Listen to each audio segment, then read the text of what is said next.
Good evening, distinguished speakers, ladies and gentlemen. I'm Joanne Halpern, the director of the German Center for Research and Innovation here in New York City. And I'm especially excited about tonight's topic because my mother is a neuroscientist. And you know, when I was in school, all the children's parents were bringing cupcakes and cookies and things to school, all the mothers, usually it was mothers at that time. Well, my mother brought a brain. And from that point on, my classmates would say to me, Joanne, your mother's the one with the brain. And to this day, I don't know if it was a male brain or a female brain, or whether it would have made a difference. Tonight's panel is going to answer that question. The Neuroscience of Gender will focus on the differences in brain function and behavior between males and females. Before we begin, I'd like to welcome you to the German House. And the youngest organization in this building happens to be the German Center for Research and Innovation. And the German Center for Research and Innovation, or GCRI, was opened in February of 2010. And we're one of 5 centers worldwide. The other centers are located in Moscow, Sao Paulo, Tokyo, and New Delhi. The GCRI's mission is to strengthen transatlantic collaboration in science and technology to help solve the global challenges of the 21st century. And in addition to organizing panel discussions, workshops, lectures, the GCRI also provides information about the German research and innovation landscape, as well as funding opportunities for individuals who would like to conduct research, study, or teach in Germany, and those who would like to collaborate with German researchers. In fact, we have representatives here tonight from the German Research Foundation and the German Academic Exchange Service. So if you have any specific questions about funding, feel free to speak with Dr. Eva Maria Streyer from the German Research Foundation, Dr. Sebastian Vorbeck, and Mr. Peter Kerrigan from the German Academic Exchange Service. Another organization that is represented here tonight is the Max Planck Florida Institute. It's the only Max Planck Institute in North America, and it focuses on neuroscience. So Matthias Haury, the Chief Operations Officer, is also here. So if you'd like to speak to him, feel free to talk to him afterwards. I'd also like to mention my colleagues here, Andrea Dierlein and Christina Hess. They'll be tweeting tonight. So if you're interested in joining them, the hashtag is neuroscience, and you can find information about the Twitter handle and hashtag on the bottom of your handout. Finally, I'd like to thank our speakers, Professor Bruce McEwen, Professor Ute Habel, and our moderator, Professor Anke Ehrhardt. And of course, our co-sponsor, RWTH Aachen University, represented here tonight by Professor Habel. And a very special thank you to the GCRI team, Andrea Dierlein, Jennifer Audette, and Christina Hess. I'd now like to give the floor to Professor Ehrhardt. Thank you.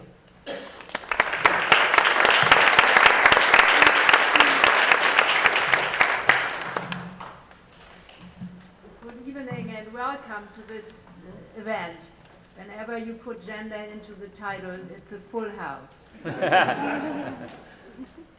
Gender concerns everybody. And if you then invite 2 prominent leaders in the field of neuroscience, such as Bruce McEwen and Ute Habel, then you, of course, have no problem in having the whole evening covered. Both of our speakers are distinguished scholars and internationally known for their path-breaking research and excellent science. You have their bios in your materials, so I will not repeat their many titles and contributions. We will start off with Bruce McEwen. Bruce is a well-known neuroscientist and neuroendocrinologist and has been a leader in the field of research on the hormonal effects of the brain for several decades.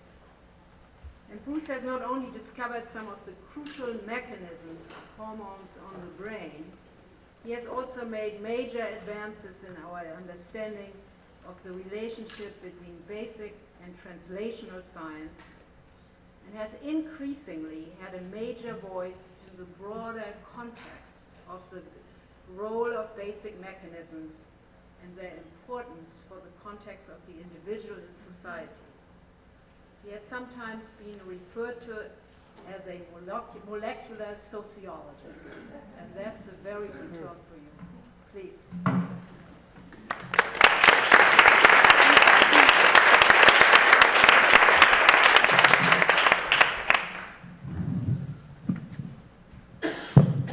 Can you hear me at the back? Okay, good. Well, thank you very much. I think if you put sex and stress in the title, it makes it even better appeal. And the reason I call myself sometimes a molecular sociologist is that my brother is a sociologist, so we try to keep family unity. So I'm going to start things off by talking about hormone actions on the brain and focus on sex hormone actions. Let's make sure I get this.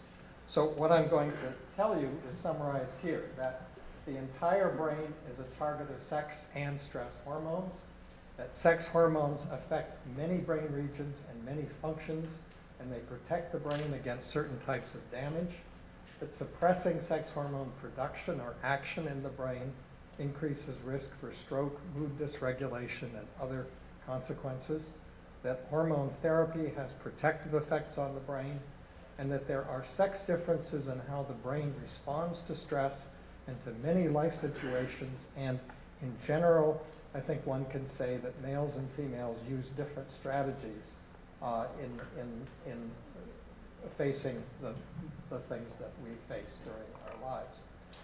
The sex hormones I'll be mentioning are estradiol, progesterone, and the androgens, which include both testosterone and a product of metabolism of testosterone called dihydrotestosterone. So in the 1960s, there was a revolution in our understanding of hormone action involving this mechanism where hormones bind to a receptor and enter the nucleus, and they then regulate by binding to promoter regions, regulate the production of RNA, and help and facilitate the expression of the genetic code, leading to the production of new proteins, which do many different things in the cell. This was then capitalized on, and our work of a collaborator, thank you, that's better, Donald Pfaff and others, Donald Pfaff at Rockefeller, revealed the presence of receptors, these nuclear receptors for steroid hormones in the brain. These are estrogen receptors in the hypothalamus, where they regulate sexual behavior in a female rat.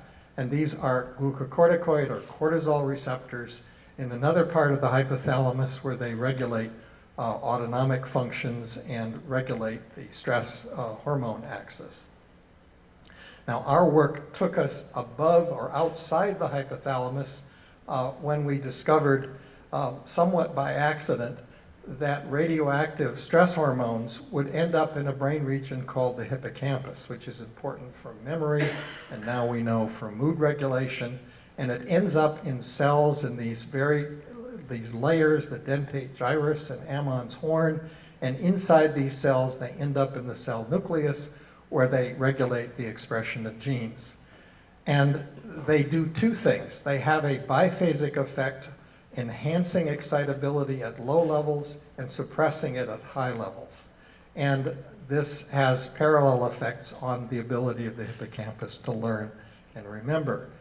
We know from studies of the human hippocampus, for example, the famous study of London cab drivers, if they, in a functional imaging machine, if they're imagining the route from one place to another in London, and you know cab drivers there are very well trained, their hippocampus lights up. So we know the human hippocampus is important for spatial memory.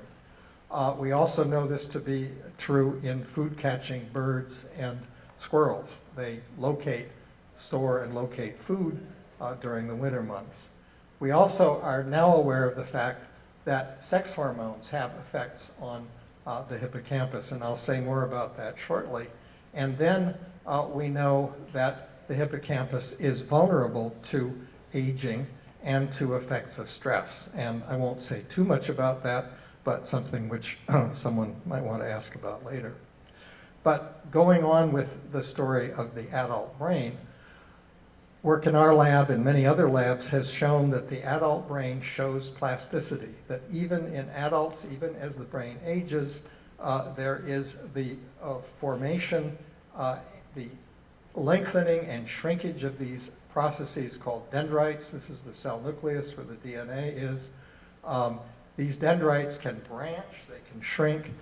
On each dendrite are places called spines where synaptic connections are made, and these synapses turn over during the course of everyday life.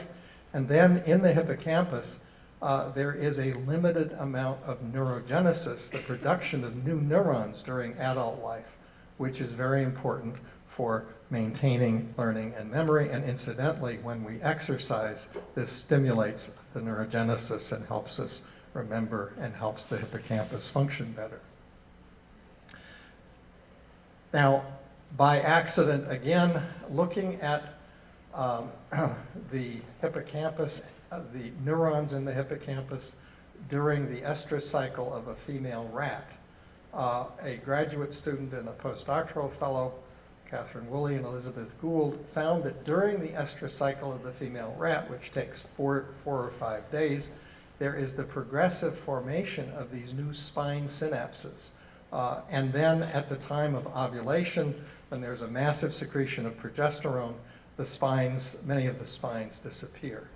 And what they found is they could imitate this by giving, ovariectomizing a rat and giving estradiol. And then they could mimic the effect at ovulation by giving progesterone and causing these spines to disappear. Much to our surprise, they were able to block the estrogen effect by blocking the main neurotransmitter system in the brain, the NMDA receptors, indicating that it's ongoing activity that actually is required for estradiol to do its jobs. And finally, in animals and now in humans, we know that estrogens enhance hippocampal dependent memories. Now, when we looked for receptors for the estrogen, we found there were none of the nuclear receptors in the pyramidal cells that showed these changes. There were occasional receptors in inhibitory interneurons, but the story about what happens in these pyramidal cells turned that with a collaborator across the street at Cornell University, Terry Milner. We found that there are estrogen receptors in the spines and other parts of nerve cells using electron microscopic immunocytochemistry.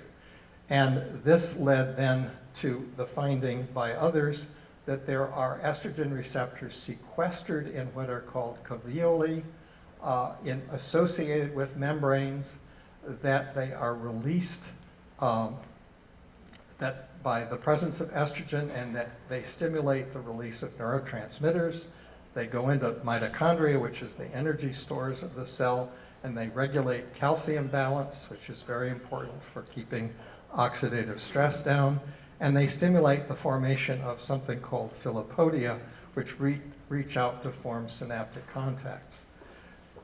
Don't pay too much attention to this, but this slide shows us that we now know that there are many other actions of hormones involving non-genomic and pathways throughout the cell, and not just the nuclear actions, and that the receptors for these are found literally all over the brain. Now, using cell culture, others have shown that filopodia, these processes, reach out from a neurite or growing dendrite and find an axon and form a synaptic contact. And you can see here that estrogens are stimulating the formation of these filopodia. So it's the postsynaptic side that's actually reaching out to make contact to form a synaptic connection. And this happens in part through a pathway that involves these two players, leading to the polymerization of actin, which forms the filopodia. It's part of the cytoskeleton. And once these contacts are formed, these nascent synapses are formed, estrogens work through another pathway involving phosphorylation of proteins, as here, that lead to the formation of proteins that cause this maturation of this synapse. And then there's the downregulation, which we don't fully understand, but all of this is happening without the direct nuclear actions of estrogens in many parts of the brain. Now, in a collaboration with John Morrison at Mount Sinai School of Medicine, we were able to show that while a young rat shows the formation of these synapses, that an aging female rat does not show estrogen-induced synapse formation. The aging process loses this, and it turns out that there are fewer of these non-nuclear receptors for estrogens, and also part of the signaling pathway that I showed you in the previous slide is missing. So the aging brain loses this capacity out in these processes to make new synapses when estrogens are present. We now know, and we've known for a long time, that estrogens have many effects throughout the brain on, for example, fine motor skills and reaction time, and these are some of the brain systems that are involved, on motor coordination, on memory and attention, on blood pressure control, on pain sensitivity, and also neuroprotection, which I'll say a little bit more about. Testosterone is metabolized in the brain and other parts of the body, not only to dihydrotestosterone, which is a very active androgen, but also to estradiol. And the brain, as well as fat pad, has the capacity to generate estrogens from circulating testosterone or from the circulating adrenal androgen. Now, this is in fact from a Japanese study that shows the presence of these aromatizing enzymes using immunocytochemistry in the same cell layers that I showed you before. So these cells have this capacity to convert testosterone to estradiol, and there's some evidence that the brain has the capacity to generate estradiol all the way from cholesterol. All of the synthetic enzymes are present. And in fact, this particular study looking at stroke damage using an animal model of stroke showed that if you ovariectomize a female and then create an ischemic episode, there's increased amounts of damage in cortex and caudate putamen. And yet, if you have a mouse that does not have the aromatizing enzymes because it's been genetically knocked out, it shows an even larger amount of damage than if you simply take the ovaries out, suggesting that the brain does have this local capacity to make some estrogens, and if you give estradiol instead, supplying it from exogenously, then the damage is minimal. So there is this indication that the brain can even generate small amounts of estrogens, and also, by the way, androgens all the way from cholesterol. Now, where this is particularly important and interesting is that aromatase blockers are often prescribed for breast cancer because they are somewhat more effective than tamoxifen, for example. But suppressing brain estrogen production, as I just showed you, makes the brain vulnerable and can produce depression in some women and greater vulnerability to stroke damage, among other consequences. So there are trade-offs in the use of these very effective pharmacologic agents, and cancer biologists and patients have to be aware of the potential trade-offs and potential dangers. Sexual differentiation is a process that occurs in the second trimester in humans. We'll hear more about that. In the rat, there's a process called masculinization before birth and defeminization after birth. And this is because of the secretion in the male by testosterone. This is the traditional view of sexual differentiation. There are also genetic contributions that I don't have time to go into. But the point is, if we look at estrogen-induced synapse formation in a male rat, you find that taking away the testes, there is a decrease in the number of these spine synapses, giving back testosterone or dihydrotestosterone restores them. So in the male, it's testosterone that's doing the same thing that estradiol is doing in the female, and the male does not respond to being given estradiol unless one castrates the animal right at birth, and then we and others have shown that you can now give estradiol and get synapse formation in the genetically male animal. Finally, if we talk about stress, we know that stress in a male animal causes neurons, dendrites in the hippocampus and the prefrontal cortex, which is important in working memory, to shrink, and spine synapses to be lost. But in the amygdala and in the orbital frontal cortex, another very important part of the frontal cortical region, the same stress causes dendrites to expand and new synapses to be formed. Again, this is in the male animal. And we know from, again, our collaboration with John Morrison, that young rats will show a resilience, a rebound when stress is discontinued. This is not permanent damage. Dendrites shrink and then they recover. A middle-aged rat shows shrinkage and only partial recovery when the stress is terminated. And an aging rat shows the same amount of shrinkage and no evident recovery given 3 weeks. We're presently interested in what will make this recovery happen. But the point is that this does not happen in a female rat brain. What does happen, and work of Rebecca Shansky, a postdoctoral fellow with John Morrison and with us, while in males, stress causes dendrites to shrink, as I just showed you, in the females, these neurons don't shrink. But in females, neurons that you can show communicate with the amygdala, which is this other part of the brain that's important for fear and anxiety, the same stress will cause these dendrites to expand.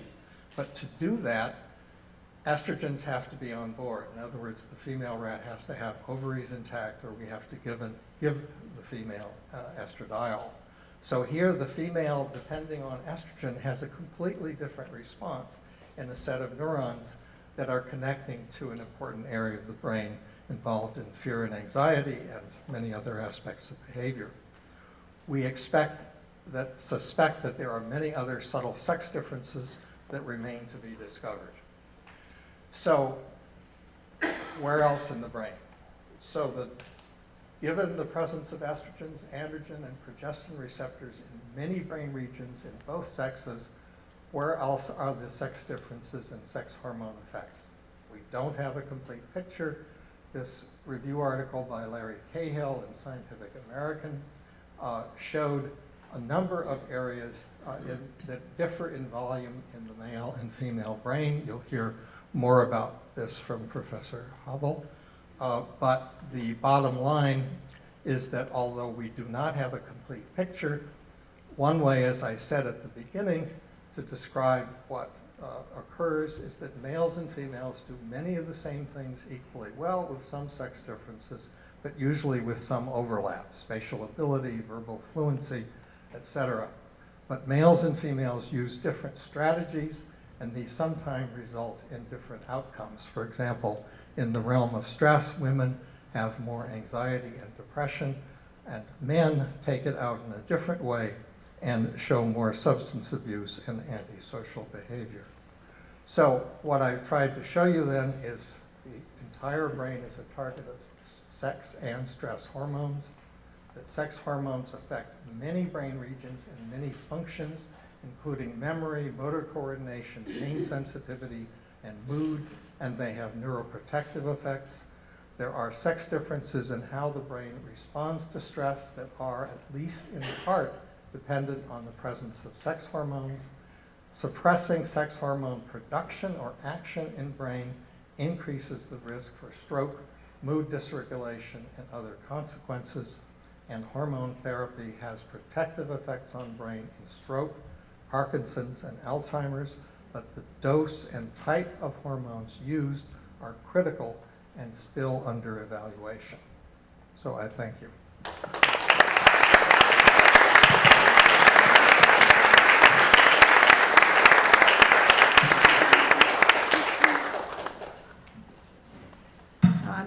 have a lot of questions already, but you have to wait.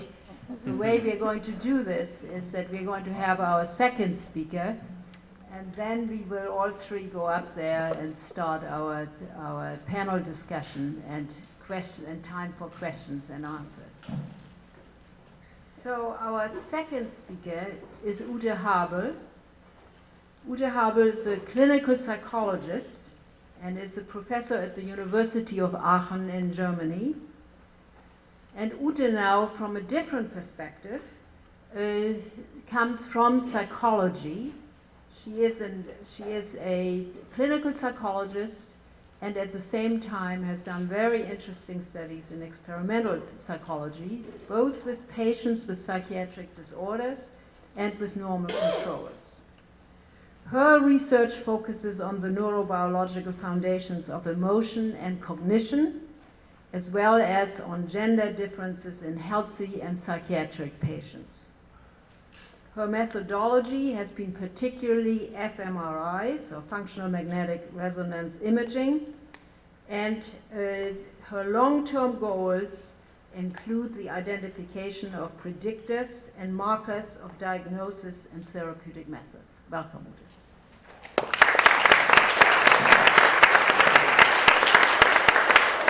Thank you very much, Anke. Yeah, good evening. As we heard, gender might be the most influential factor on our lives. And it starts, I know, I take it closer. And it starts its influence certainly even before birth and exerts it over the whole life.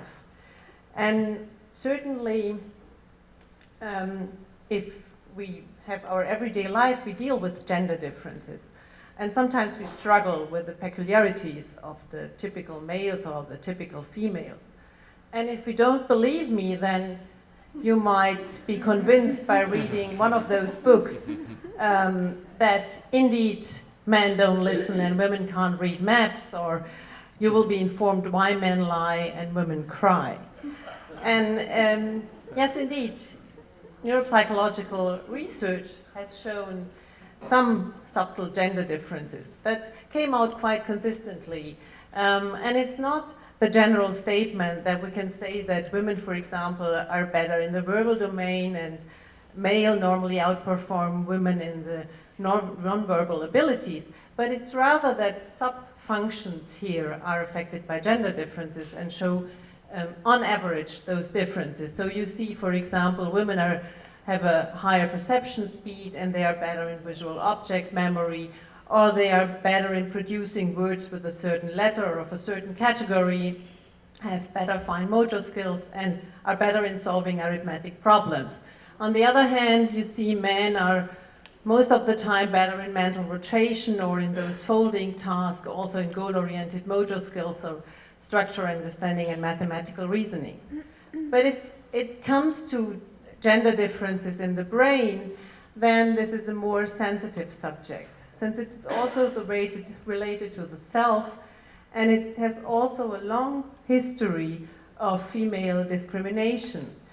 Among famous scientists and evolutionists, so for example Charles Darwin taught the biological inferiority of women.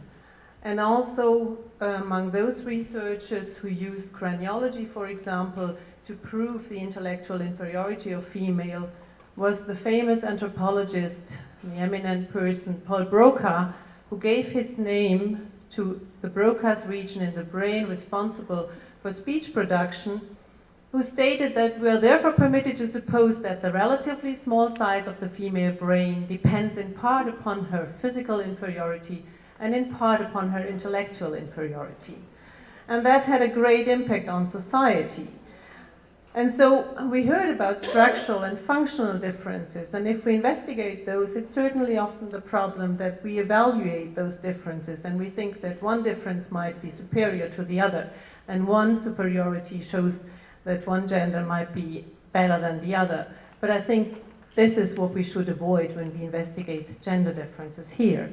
And I won't go into detail in the structural differences of the brain. Bruce already mentioned them before, but I will show you a few examples of those functional differences. But first we have to think, Where do those differences come from? And there are certain factors that are important here that we have to consider. So for example, socialization and learning are quite important and influence gender differences. But also the biological side, as we heard, genes and hormones are powerful influential factors. And certainly environment and gender stereotypes, and I will give you examples how powerful gender stereotypes can be on brain as well as on behavior. And they all leave their footprints in the brain, and they shape the structure as well as the function of this brain. But it's more complex, since if you investigate the brain, its structure and function, then it's difficult because all these factors interact in a complex way. And this starts quite early, so from the beginning on. So it's very difficult during research to disentangle the single contribution of each of those factors. We rather have to take into account this complex interaction. And on the other hand, if you investigate brain structure and function, it's always a momentary picture of how the brain looks at a certain time. But the most important characteristic of the brain is its plasticity. So it's always changing, and changing within a few weeks after training, for example, in structure and in function. So the reliability of all those findings is quite small, and you have to keep that in mind. My field of research is emotion. And in the field of emotion, you would certainly agree that there is a stereotype. Who is the more emotional gender? I think females, yes. So there are the stereotypes that women are more emotional, they recognize emotions better, and they are more empathic. And I would like to show you examples of our research where we tapped into those functions. And let's see what comes out of it. But if we talk about emotions, we should do an excursion to present to you a simple model of Mary Phillips, in which she defined the emotion on a psychological level. So you have an emotion if you evaluate an external or internal stimulus, and only if you evaluate it as positive or negative, then an affective state results. And this emotion has to be regulated to adapt to a current situation, to be adequate to the requirements of the environment. But Mary Phillips also defined brain regions that are related to those functions. And she referred to a more ventral system comprising subcortical limbic areas such as the amygdala, the brainstem, thalamus, ventral striatum, but also prefrontal areas and part of the anterior cingulate.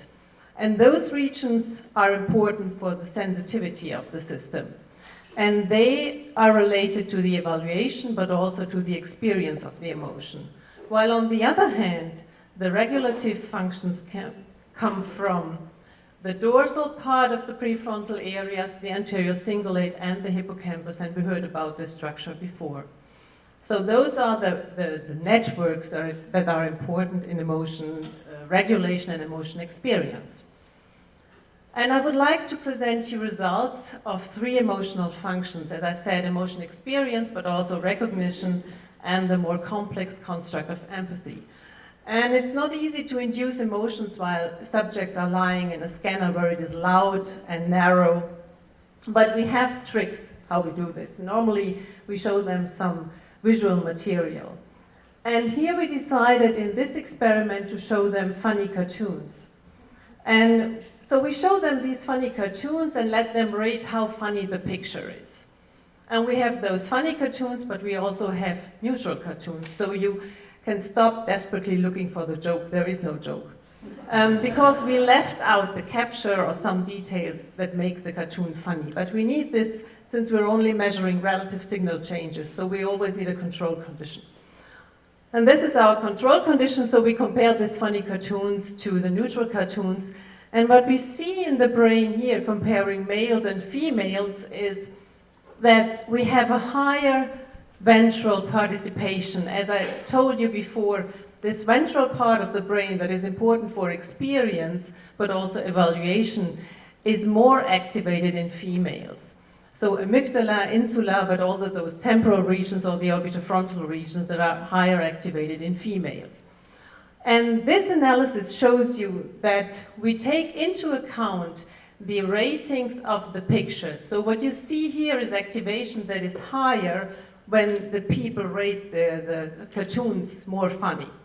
So you have a correlation here expressed in this activation, a correlation between those brain areas and the funniness rating. So we take into account that there might be differences. And you see men have no higher activation here compared to women. And we also investigated depressed patients with this mood induction paradigm to see if those gender differences are also present in depressed patients. And indeed, if you look at depressed patients, you see the same gender differences, higher activation in females compared to males in a region, in regions of the ventral system, but also the dorsal system, so even more pronounced than in healthy controls. And what this shows to you is that gender has been neglected over many years in neuroscience research, especially in those functional magnetic resonance imaging studies, because it adds to the sample, it makes things more complicated. And you see that it is important to take this into account, because otherwise you're unable to correctly interpret the findings, interpret dysfunctions if you don't take this, this factor into account, if it produces differences like those. We come to emotion recognition, and here we normally use facial expressions. Emotion recognition is very important. You always have to interpret the intentions of your partner, and you always have to take into account its emotions, and you have to regulate your own behavior and adapt it to the emotions of the other person. So this is an essential emotional function. And we show them always these facial expressions that have been developed and standardized by our long-standing cooperation partners at the University of Pennsylvania, Raquel and Ruben Gur. And we use those faces and present them to the subjects in the scanner and ask them, is it a fearful face or any other emotion or a neutral face? And we use this task several times, and we're interested how the amygdala is activated here and what role the amygdala has in the recognition of different emotions. It was mostly related to fear beforehand. And indeed, the amygdala plays a role here, and we see for explicit emotion recognition, we see this bilateral amygdala activation as a correlate of the emotion recognition. But you see here for men and women a similar activation for left and right amygdala, so no gender differences here. And although there are other studies finding behavioral differences, we, with this task and modifications of the task, we never found any differences in emotion recognition abilities in our men and women. And you might say, okay, this is a very essential function, biological function, so it is important that both genders do it equally well. So gender doesn't play a role. Well, yes and no. Because if we look at the menstrual cycle and compare females during the follicular and the luteal phase here, then we realize that we have a higher emotion recognition ability during the follicular phase. And this is related to the progesterone level. And you see the negative correlation. The lower the progesterone level, which it is in the follicular phase, the higher the emotion recognition ability. So there is a higher sensitivity to social signals during the fertile phase, so would you say during the follicular phase. And we were interested if this higher sensitivity is also reflected on a neural level, and so we looked at the brain activation, and again, specifically at the amygdala as a core central structure in the emotional network. And as you see here, indeed, this is the case. You see a higher activation of the amygdala during the follicular phase in parallel to a better behavioral performance here. And this is a quite robust finding because we could replicate it now the third time in different samples. So I would rather say it's quite robust. What does it mean? I can just speculate. We always refer to evolutionary theories if we try to explain those effects. And there are authors who say, okay, women in the follicular fertile phase are in a better mood and more interested in social signals, and that could enhance mating chances. It's speculation. So we come to empathy. Empathy is certainly the most complex construct in emotional functionality. And although there are divergencies in the definition of empathy, most researchers would agree that there are three essential components. You have to recognize the emotion of the other person. You also have to take the perspective of the other person, and you have to vicariously feel this emotion by distinguishing that it is not your own emotion, but the emotion of the other person. And we set out to investigate empathy by assessing all these components separately, but within one experiment. So we developed our empathy task, and it included the emotion recognition that I already introduced to you, but it included also the emotional perspective taking, where we developed those social situations in which we covered the face of one of the protagonists and asked people to infer the emotion of this subject by choosing between two facial emotional expressions as alternatives. And so you can imagine how this guy would feel when the other picks into his teeth. And then affective responsiveness. We presented them short descriptions of emotional situations and asked them to put themselves in the situation and indicate how they would feel by again choosing between those two alternatives of facial expressions. And interestingly, we found again no gender differences. You see the high performance, so we're all able to perform quite well during these tasks, but there are no gender differences. And on the other hand, you see again that gender stereotypes might be quite powerful because we also applied questionnaire data. And there we applied empathy questionnaires, and females rated themselves as more empathic as male. So even automatically with those questionnaires, gender stereotypes come into play. But if we look at the brain activation, we see there is a broad network of areas involved in those different tasks, sometimes overlapping, sometimes task-specific, and you see areas that play an important role in mentalizing, comprising frontal, parietal, temporal areas, but also subcortical limbic areas, such as the amygdala. And if you compare these activations in women to those in men, you see a marked difference. Again, women have a much higher activation than men, and you see this for all of these tasks. But what does that mean? So we have no behavioral differences, and we have on a cerebral level, we have those differences.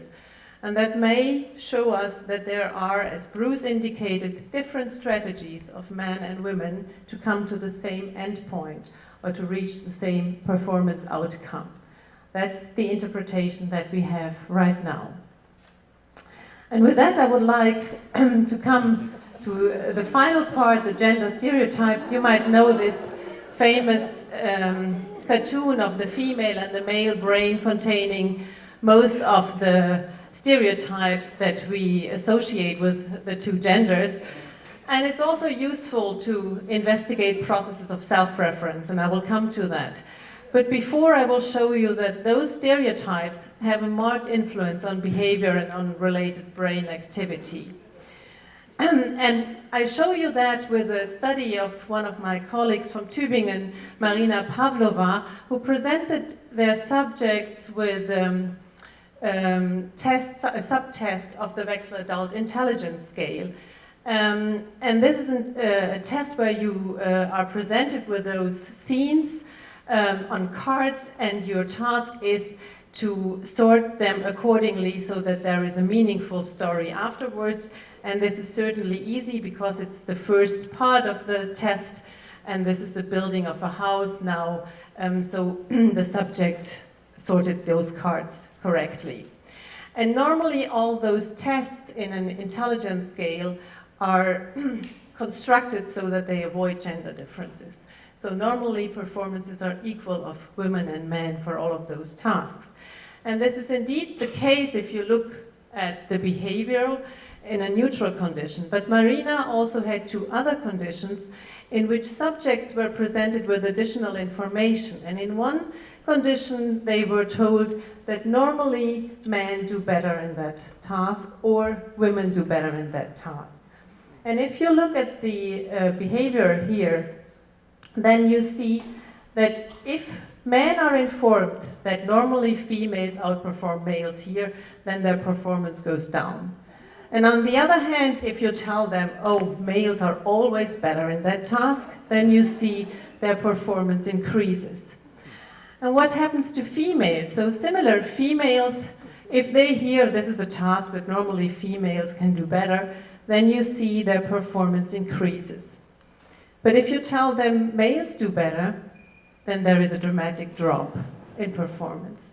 And this is a very good example to show that there is an interaction between gender and stereotyping. And the stereotype thread is active here. So you're afraid to conform to the negative stereotype of the group to which you belong. And this is certainly very important in many domains and active, sometimes even if we're not aware of it. And we use this to study brain and behavior in people with a gender variant identity following the new DSM-5. And most of our sample were also diagnosed with gender dysphoria in the new terms, as defined as the marked incongruence between one's experienced expressed gender and the assigned gender. And most of our sample, or let's say half of the sample, were already treated with hormones. And there is only a handful of studies that investigated behavior as well as brain function or brain structure in these individuals. And we were interested in gender identity, since this has a strong linkage to gender stereotypes, but also to the self-concept. So you're describing yourself as more feminine or masculine. And we used a task here that we also developed, in which we presented subjects with adjectives, trait attributes, and they were asked to describe or to use those adjectives to describe themselves. So are you romantic, yes or not? And then we used also, in comparison to the self condition where they characterized themselves, we used the other condition where they had to describe a very prototypical female other person or a very gender stereotype prototypical male famous other person. And what you see in the behavior is a very prototypical gender stereotype self-concept of our subjects. You see here the male and the female traits, and you see men and women again in red and blue, and you see females tend to ascribe themselves more female attributes and less male, whereas male tend to attribute themselves more male attributes and less female. And the transgender people you see here, they are even more female, as you could say. They ascribe themselves even more female attributes and less male attributes, and there are no differences to females. There are only differences to males. And if we look at the brain activation, we confirm previous findings that all processes that are related to the self activate the so-called cortical midline structures. That means areas in the medial prefrontal area, kind of limb in the middle part of the brain, up to the posterior cingulate cortex, including other areas, which is very typical when you're thinking about yourself. Then always the brain shows this characteristic activation pattern. And if we look at differences here between those three groups, we see that it is one small area in the inferior frontal gyrus that shows differences between males and females. So female have higher activations here in comparison to male, but also the transgender people have higher activation in comparison to men. So a similar pattern that is found in females. And you see it here in the parameter estimates. The self produces more activation in both than the other, in women as well as in transgender, whereas male have a completely different picture of activation. And again, the reverse contrast, so if you look where in the brain is more activation in men than in women, then you see it is the parahippocampal gyrus that is more activated in men compared to women, but also in men compared to transgender people. So again, an indication that it's rather a female activation pattern, and transgender people are in the middle, rather nearer to the behavioral as well as cerebral pattern to females. And with that, I would like to sum up and conclude that I hope I could show you that gender and hormones are really central influencing factors on brain as well as on behavior, and emotions are closely linked to the limbic cortical network, so they exert their influence there. If we could not find gender differences in the behavior, that does not mean that there are no brain differences. So we have to take this into account. What we see in most of the studies is that women show a higher limbic contribution, which might indicate different processing strategies. It could also compensate for different biological and hormonal and genetic influences.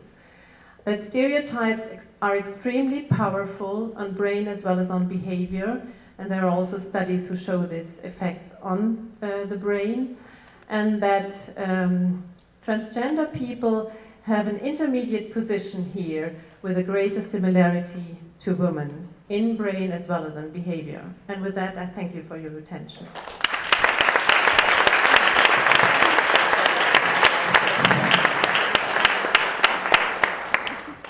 So what we decided, the three of us, that to get you going, I don't think you need anything to get you going, but to think in terms of your questions, we took 3 of the questions which you have submitted before, and we'll have a discussion about it. And we chose 3 which were particularly pertinent to both Bruce's and Ute's work.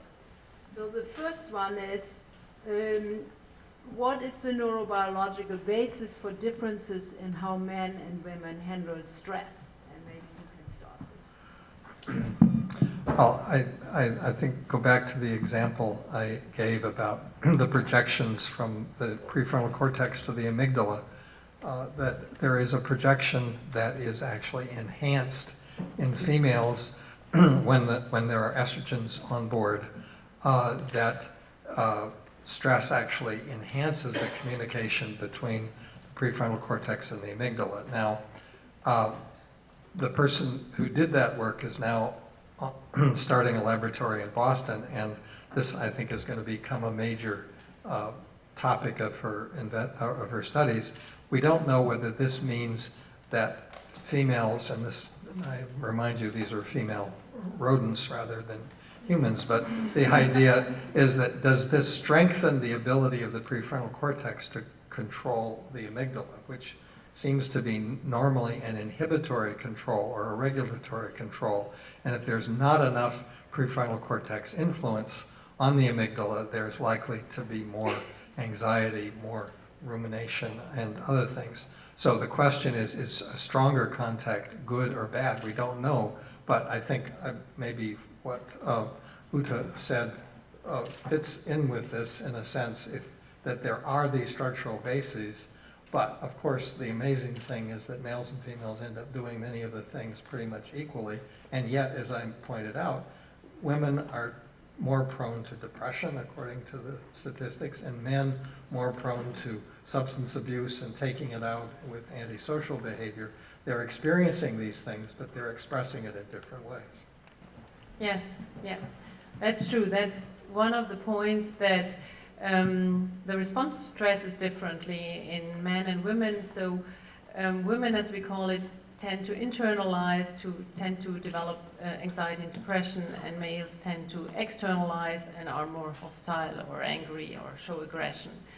But it's also that there is a theory that assumes that women and men have different types of stress behavior. So for example, men show rather the fight and flight response with the physiological arousal and the activation of the HPA axis and the sympathetic arousal.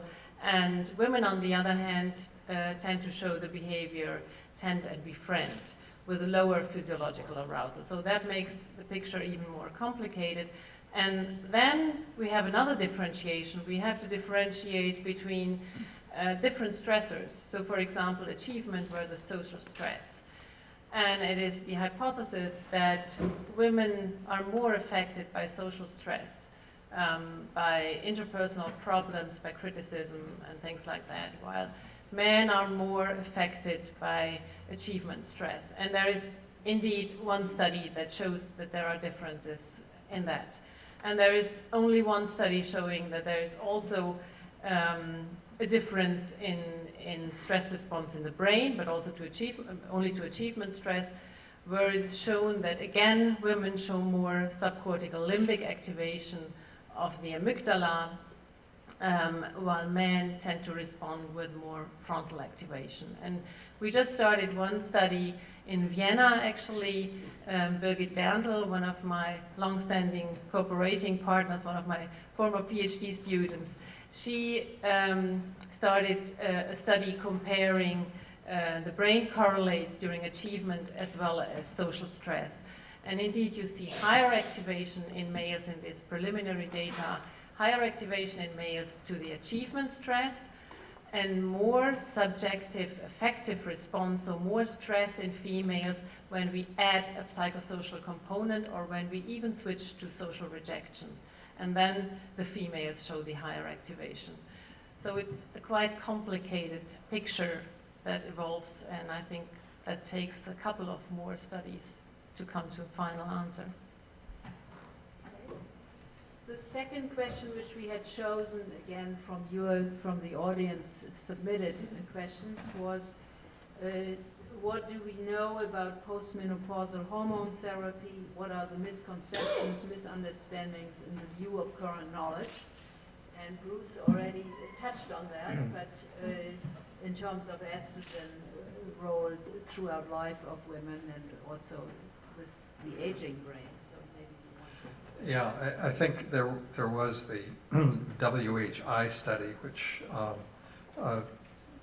investigated the use of commonly used hormone therapy, Prempro, and estrogen, unopposed estrogen therapy in women who didn't have a uterus.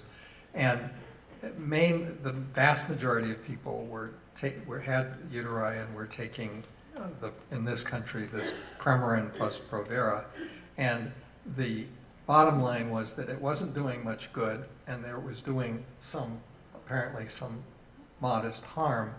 The problem was that Premarin is an estrogen derived from pregnant mare's urine, and it has estrogenic potential, but Provera is a synthetic progestin, which turns out to be a weak glucocorticoid and a weak androgen, and it's totally unlike progesterone itself. And studies after this whole therapy was instituted and many women were taking it showed that Provera actually undoes many of the things that estrogens do, particularly when they're given concurrently. They were given concurrently because of the fear that estrogens alone would cause uterine cancer, but in fact the Provera was canceling out many of the things that estrogens do. Studies using estradiol at very low doses and then progesterone more to mimic the natural cycle actually have shown beneficial results, but because the studies were so small, finally, as people have come back from the total avoidance of these hormone therapies, there are some studies going on that hopefully will show whether there are really benefits, the same benefits on a large-scale basis that were apparent from doing the more natural thing, that is using estradiol and then the natural hormone progesterone. So the misunderstandings really had to do with the fact when you hear the mentioning of estrogens and progestins, they don't distinguish between the synthetic progestin, which is not doing the same thing as progesterone. And it makes me very irritated when I hear these things mentioned time and time again, not separating out these things, even among medical people who should know better. I could add, even if this is probably not my core research field, but looking at the evidence, it's quite unclear. There are so many studies who find on a cognitive domain, who find beneficial effects on several memory domains, such as verbal or figural memory and others. And then there are other studies who deny any positive effects. And then there is the question if it even adds to cognitive dysfunction started after an age of 65 or something. And even after a longer menopause, there is a critical time period that seems to be. But there are other studies who show even after a longer time of the menopause that there are positive effects on memory, even after a short-term application of estrogens. So there is no clear picture, and also the same holds true for the effects on emotions. There are studies who state that there is no effect on anxiety, depression. Those who state that there is a lower effect, so it lowers anxiety and depression. And it certainly seems to modulate stress effects. So it has an effect on increasing anxiety after stress, so it modulates somehow the emotional reactivity to stress. So I'm glad you mentioned the possible loss of responsiveness to estrogens, which I mentioned the example in the rat, where the rat not having estrogens for a long period of time loses the ability, at least out in the dendrites, to respond to estrogens. This remains a possibility in the human brain, and maybe one of the interpretations of the WHI study, because those women were 10 to 14 years postmenopausal before they got their first estrogen. So that's another one of the, shall we say, misunderstanding or things that need to be corrected by more systematic studies. And obviously, very important that not all hormones are the same, and if compounds are interpreted as being only estrogen or progesterone, that may absolutely. totally That's a very important point. I mean, Provera, in a certain sense, is bad news for. Okay, and one question which reflects several questions which you had submitted around the following issue. What are some of the implications of sex differences, which we have heard today, for education of boys and girls? In other words, should they be taken into consideration, the sex differences we have heard about, in our educational strategies for children and adolescents? Do you want to start? I can start. There are certainly arguments from the developmental psychology that state that girls profit from separate education. On the other hand, I think at least in Germany, same-sex education, yeah. And on the other hand, looking at the outcomes, the school outcomes, at least in Germany, we see that normally girls are better than boys, so there is no real detrimental effect of this co-education that we have most of the time in Germany. And as I showed you, there are different strategies, and sometimes one strategy might be superior to the other, especially under time pressure, for example. And so if we know about those different strategies, we can teach both genders to apply the optimal strategy. And also for obtaining certain goals. For example, it has been shown that in navigation, females tend to use landmarks, while men tend to use geometric information. And under time pressure, the geometric information seems to be faster. So we can teach girls to use geometric information a little bit more in navigation, and then they overcome those behavioral differences, for example. That's just one way of seeing it. On the other way, I showed you the brain differences in depressed patients, where females have a higher activation during emotional experience. And we did a humor therapy in those depressed patients. And after therapy, we realized that that was in males that the activity increased in those areas that were beforehand underactivated compared to females. So males tended to adopt the female strategy to get into the emotions and seem to be more similar to the activation pattern of females after therapy. So there seemed to be a profit to learn from one gender or the other to adopt certain strategies. And also, you can say there are differences, for example, in social orientation, in emotional abilities in females, in social interactions, and boys could profit from that and learn that a little bit more. And on the other hand, boys are normally more aggressive, so they could see that girls are less aggressive and have a good role model. So boys and girls might profit from these differences and having different role models. There are arguments certainly for both. I think the important thing is to have in mind that there are stereotypes, and we're most of the time not aware of those stereotypes, and they're active. And what we can do is we can teach ourselves and teachers and all the people to be more aware of those gender stereotypes. When I think of these, I think I have a colleague named Tom Boyce who's a pediatrician and studies kindergartners, young kids. And he showed once at a meeting a movie of taking a group of boys and girls separately, and there was a movie that you could only observe through a single peephole in the middle. And they had to organize how they were all going to get a chance to do it. Well, the boys were totally chaotic. They were fighting with each other to get their view. The girls organized themselves and find a way to each take turns. Now, to me, that represents sort of the beginning point that one has to use in education.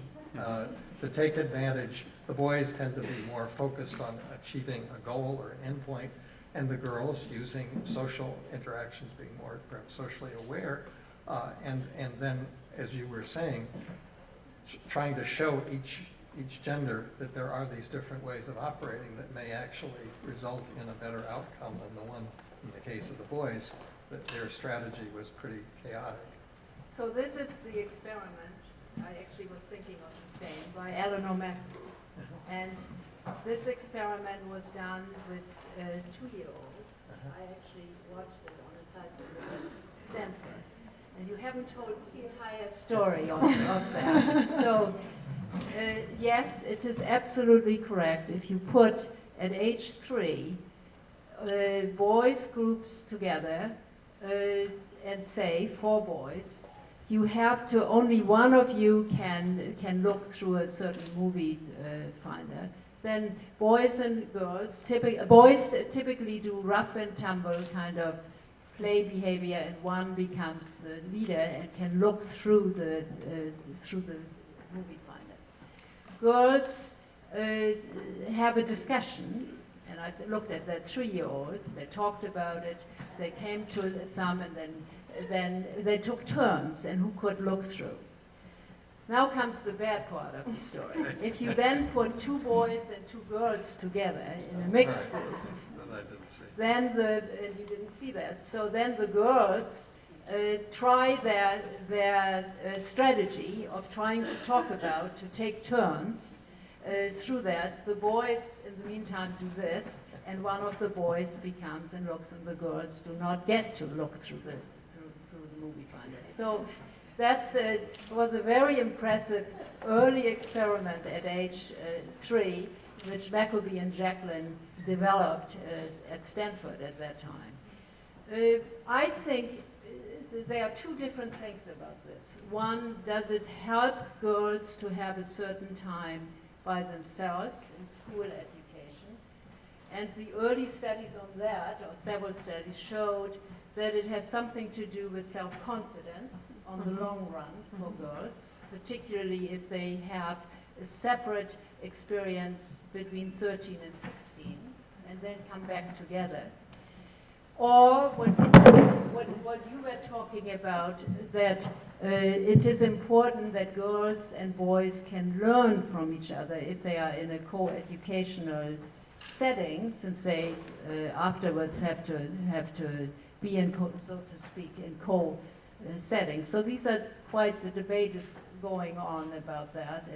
And ultimately in the Western world, we generally have decided that girls and boys should be together because they have to be together later in professional lives, etc. But it's an ongoing debate. So I'd now like to ask any of you to come to the microphone and or if you go around with the microphone to ask questions. Please always identify yourself by name and your institution.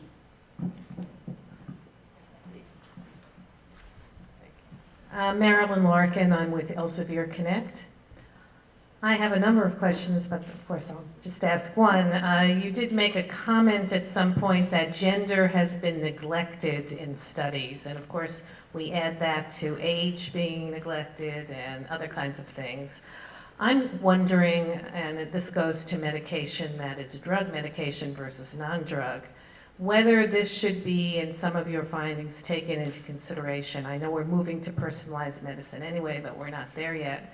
But along with person size, along with, metabolism and so forth, should gender be consideration in selecting medications if they're going to be affecting different parts of the brain? I don't know if the medications are that targeted at this point, but just curious. Well, I would say, more specifically, the presence or absence of hormones on board. For example, estrogens modify the way many of the common psychoactive drugs and even drugs in general operate through effects on the liver, through effects in the brain. And of course, the necessity apparently of developing drugs is that they be initially tested in males, but then they go into the clinic and they only discover then what effects they have in women. And certainly whether a woman is premenopausal, postmenopausal, is on hormone therapy, and I'm sure much more subtly there are going to be situations as far as males is concerned. So we're talking about the presence and absence of certain kinds of sex hormones independently of the gender identity. And it is very real, and it is very important, and there are many, many examples of where drugs work better in men or women or have bad side effects in one gender, and so on. So it's very important. Yeah, but that's not getting out very much. It gets out if there's an increased global risk of heart attack, stroke, or whatever, but I haven't heard much out there saying, some, but not much saying, this has, for women, you shouldn't be taking this, maybe you should be considering something else. So that's more of, I'm asking, is that a direction that you think we need to be going in? Well, yes. Yes, I think for sure.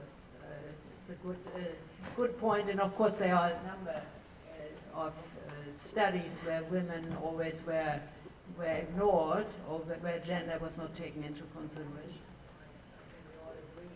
Yeah. Those kind of studies to take that. Yeah, but normally most of the studies in the development of drugs have only, so most of the drugs have been evaluated only in males. So that's the problem. And unless that doesn't change, that won't help. Well, that's weird that we're saying that. Right. Yeah. Yeah. Other questions? Yes, please. I'm Heather Bowling. I'm from NYU School of Medicine. I was very, very struck by Dr. McEwen's presentation, especially the plasticity and the spine changes through the estrous cycle. That was amazing. I was just wondering if you could comment a bit on why you think that happens, because it's an incredible amount of energy for the cell to exert to make all those spines and then have them go away that fast. The other question I had is there a difference in growth factors in men versus women? And the reason that I ask is that the women have so many more spines that are made and lost. I know it's one particular study, one particular brain region, but it's still interesting. And they also have the prefrontal cortex projections into the amygdala, which could also be associated with growth factors. So I was just wondering if there were differences there as well. Well, let's see. The first question, it turns out after this, well, not all the spines or synapses on these cells are being replaced. It's a subset. We don't know what subset this means, but one study actually by Catherine Woolley showed that the effect of estrogen in the hippocampus is to increase the number of multisynaptic boutons, that is representing cells that are now connected to each other that weren't connected before. And this would have the effect of facilitating the communication within the hippocampus, which would then help to facilitate certain kinds of memory functions and other functions. So that would be maybe the general, this is a subset of synapses that have this particular role. Others are probably not changing as a result of estrogens.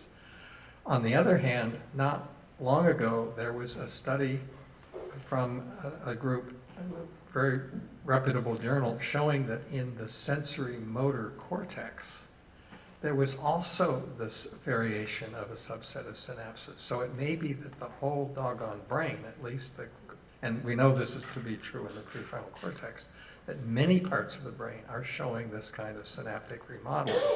What it means functionally in evolutionary terms, I can't really say. The joke or half-truth about maybe male and female rats is that what the effect of estrogens was to activate them so they would go out of their burrows and find males who would mate, but then they'd have to find their way home again. And that may be what the spatial memory was for. Other questions? Yes? Does it make sense to Please believe... identify yourself. Oh, I'm sorry, Tara Sharif. I'm a banker in the healthcare field, but I'm also a scientist. My question is, it would possibly make sense to think of receptor regression in the cells in the brain post-menopausal, because if estrogen is not produced, why would you have the receptor? And if that's the case, even with the hormonal replacement, it's not going to affect the memory or libido, the parts of the brain that would require that. It may affect the reproductive system, but it may not work therapeutically at the brain level. Is that a correct assumption?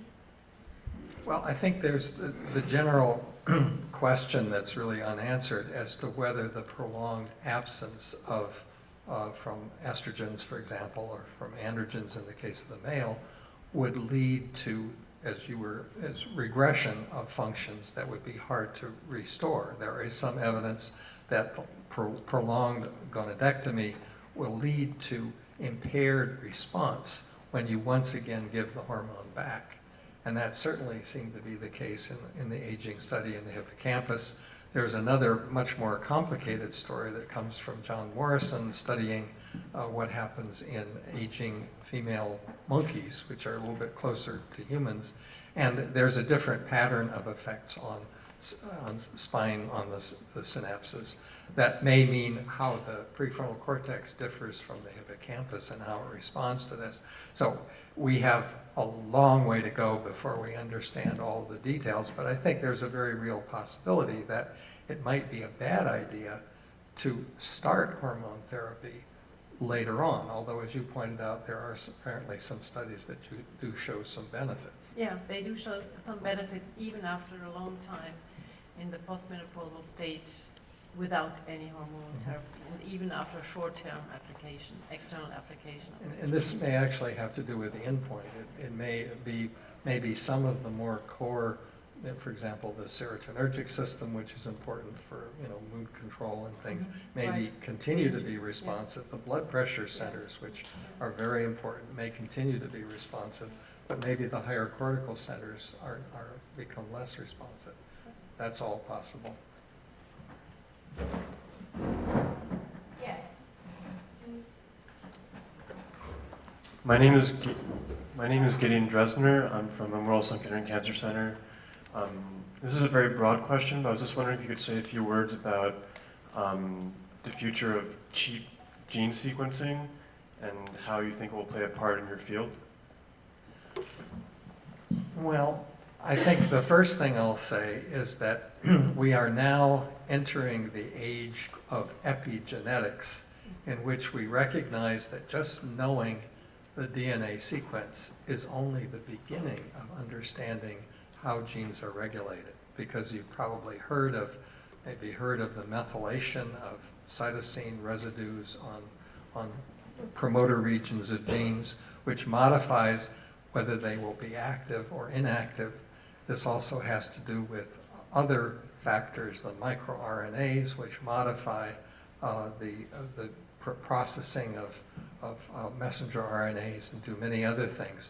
So, I mean, I think it's great to have the gene sequence, but I think as we were taught a decade ago, to think that that was the be-all and end-all is just simply wrong, and that now we are in this whole world of incredible excitement, but almost uncertainty about what regulates what. And that's why personalized medicine has to take into account so many of these factors. Gender, which in the experiential sense, the presence and absence of hormones, early life experiences, many things that really make our lives much more interesting, much more complicated. Gene sequencing will always be part of it, but it's only the beginning.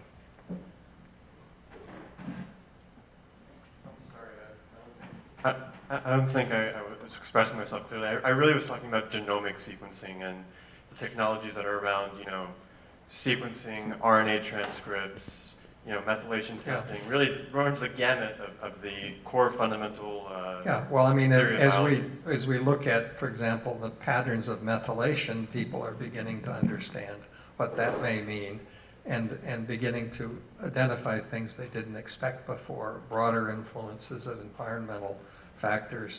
So, I mean, it is going to be important, and in the broadest sense, you're right. There's something which used to be called junk DNA because it didn't code for any particular gene products, but now it's recognized to have tremendous influence in the regulation of the actual mechanics. And now as we know more about that and its regulatory influence, then we'll begin to really get somewhere. Other questions?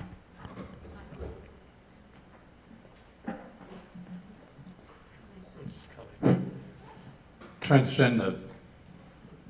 This month, Heiner Meyer, Volvo, Columbia. This month a new book is out showing a decorated Afghanistan SEAL transgendering to female. In the struggle for DSM-5, the diagnostic manual for psychiatry, many in the transgender community argued that transgenders should not be there because they're basically intersexes of the brain. But the problem is, at least the male to females have no hormonal abnormalities systemically. What are your theories about how transgenderism occurs? You mean what the reasons are why transgender occurs? The etiology? Oh, there are many theories about the etiology. I think that there is really not a dichotomous category of males and females, but rather a continuum. And there we have a high variety even between the normal gender categories, if you could say, the people who are content with their gender identity. But I think it's certainly a complex interaction of biological factors, as you see, but also cultural and social influences. For example, the results that I showed you are on gender stereotypes, and this is certainly a function that is considerably influenced by experiences, environment, social influences. So also the brain activation that you see shows and reflects those influences. And there are other functions. We also looked, for example, at voice perception, which is more or less a biological function, less influenced by social impact. And nevertheless, we show this in-between position of transgender people. So I think there is certainly a complex interaction, but those theories that blame, for example, the mother of the education or any other factors are certainly not the right way to look at it. But it's certainly something that evolves from those different influences. And as in many other ways, this complex interaction is far from being understood, even though looking at the normal gender differences. Those factors that come together, we can't really disentangle. How much is now from this what we see in the brain, the effect of environment, education, or biology? But maybe transgender can actually be a great learning for all of us, that Yeah. our concept of gender, male and female, was always artificial. Yeah, that's and right. was too extreme. Yeah, that's what we set out to investigate now, to try to find markers that define where in this continuum we're all located on different levels with different methods that we use, and that we have to refrain from this dichotomous categories and think more in a broader sense. That's what we learned from those studies. Susan Schwartz-Giblin, a professor emeritus, SUNY Downstate.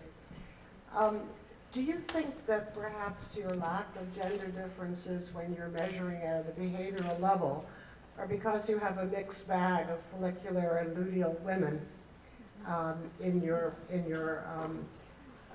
group, and that if you could, as we do with rats, overactivate and look at them without hormone, or just put the estrogen back and not the progesterone, or both, one might see the differences.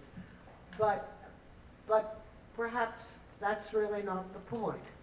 The segue into what you were just saying, so maybe women are in fact a mixed bag, and maybe one shouldn't do what we do with rats and actually take out their ovaries, but look at them as a combination of luteal and follicular.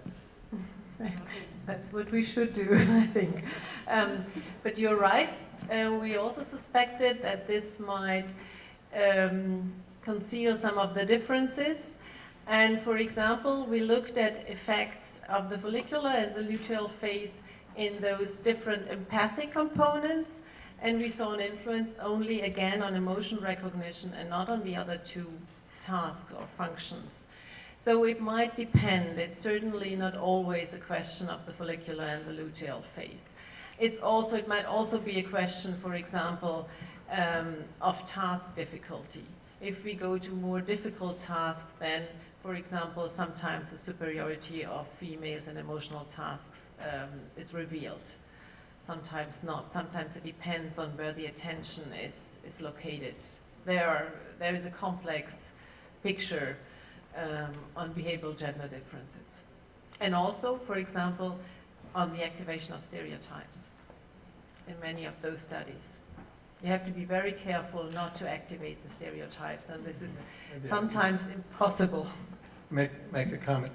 There, a recent MD PhD student studied a common genotype, the BDNF, brain-derived neurotropic factor, substitution between valine and methionine, which is a common substitution in the population. I think 25% of Caucasians and maybe 50% in Japan have this MET allele, which means that the BDNF there's less of this produced.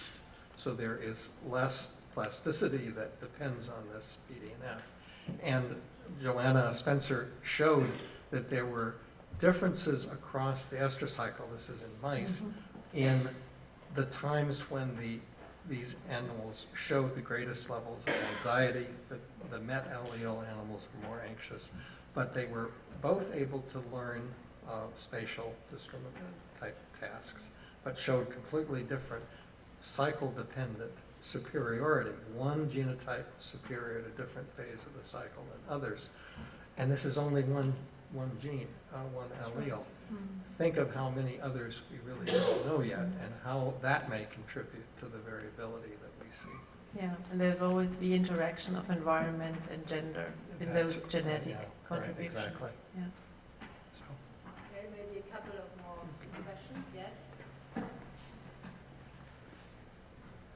Hi, my name is Grace Mahoney. I'm a senior at Harvard, and I've been working with Bruce for the last 2 summers. And I was wondering, returning to the issue of the interplay between sex hormones and medication, I was wondering what your thoughts are. I know that there have been previous studies done on women who are on and off of long-term birth control pills, and the high levels of progesterone, how they impact their choice in a male. And I was wondering if, given the cognition differences that both of you have discussed, I was wondering if you had anything to say about any differences between women that are on or off of long-term birth control and possible cognitive differences there. I know that there are differences in cortisol responses to stress. That's what I know. I'm not quite sure that there are many studies. We wanted to set out to investigate the effects, but there are not many. There are certainly effects on the brain activation that looks then more similar, and those cycling effects are not that visible. But I know that there are those cortisol effects, and there are not many studies specifically targeting the pills, long-term, especially long-term birth control regime. Yeah, I can't really add anything to it. I mean, I think it's a very valid question that we just probably is another one of these things that's under-investigated that maybe should be. I know at Harvard, Jill Goldstein is someone who's done a lot of work in that area. You might actually want to go talk to her. Maybe one more question. Yes, sir. Lynn Tepper, Columbia University, gerontology. My concern is, I understand Bruce's commentary about hormone replacement and the pros and cons, and certainly cognitive. I'm very interested in, as we all are, in cognitive changes as we age. And I'm very much interested, has done some research on the aging brain. However, I think we can't all kind of jump on the bandwagon of saying it's hormone replacement or nothing. I think we have to be, as Dr. Utta said so well, that it's so multifactorial. How much of aging changes that we think have to do with some of the physiological changes are really due also to some of the cultural stereotypes that society has about older people and their expectations, and the humor about aging and cognitive loss and so forth. The other piece of it I think we can't ignore is that some of the, this neuroplasticity, years ago in my training, it was something, neuroplasticity was something that happened in child development. Now we know neuroplasticity is going on throughout the lifespan. Studies that show that older people that play chess, play bridge, and mentally they learn languages, play instruments, really are capable of better memory and cognitive function even as they age.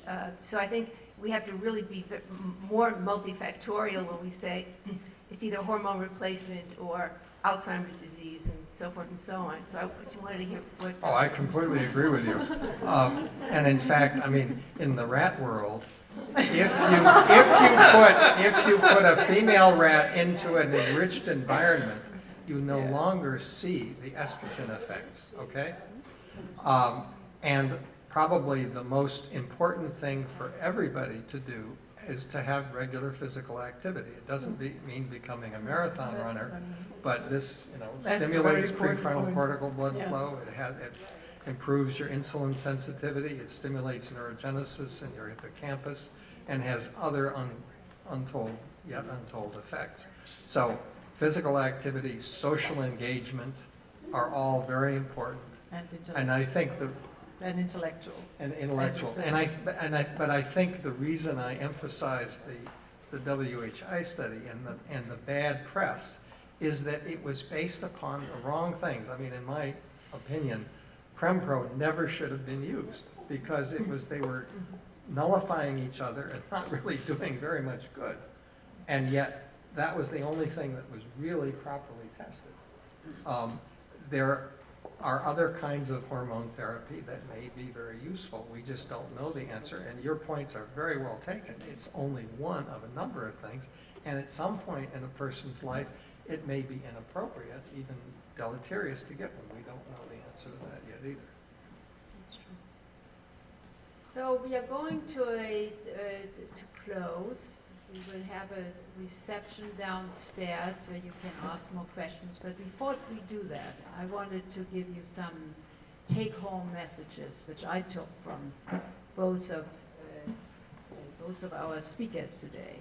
We certainly learned about gender differences in the brain that are suggestive of having influences on individual behavior. Both of them, both Bruce and Ute, have repeatedly stressed that we clearly are at the beginning of the story. We do not have the whole story yet, but it appears that hormonal effects play a role in brain functioning and do so through development and lifelong.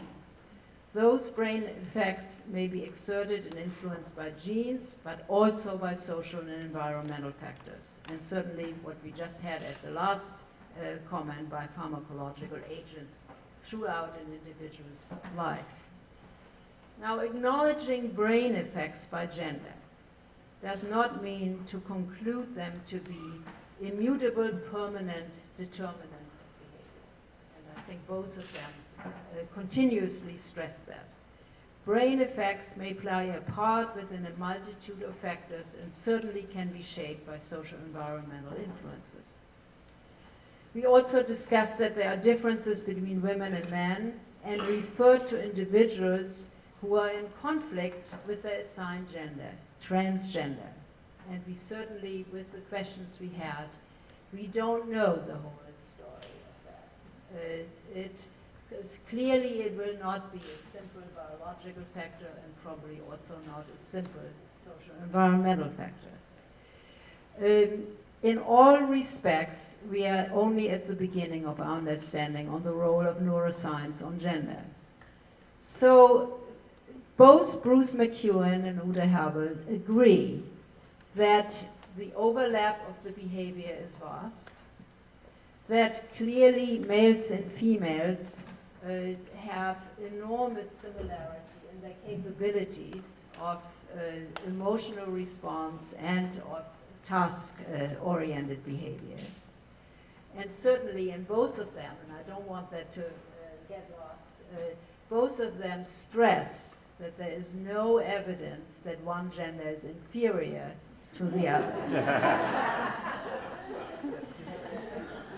So, and if women prefer and are good at different strategies, or are prone to have a greater tendency to be better than men for some tasks and problems, we certainly have a strong rationale to encourage and foster equal opportunities for diverse teams by gender and background factors.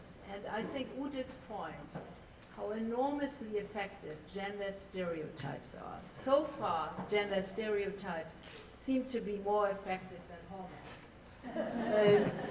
So in terms of our everyday life in society. So if women and men tend to have different strategies, which you have said, certainly it seems to me that we need different perspectives and different teams with different capabilities facing the complex problems we have in our world. And there's no reason that if you saw the last issue of Nature, that women are only 15% in the positions of leadership in all institutions in the Western world. So clearly we need the diverse capabilities, both of you said, that we can make progress in facing all the kind of complex tasks and problems this world is facing. Thank you very much for both of you.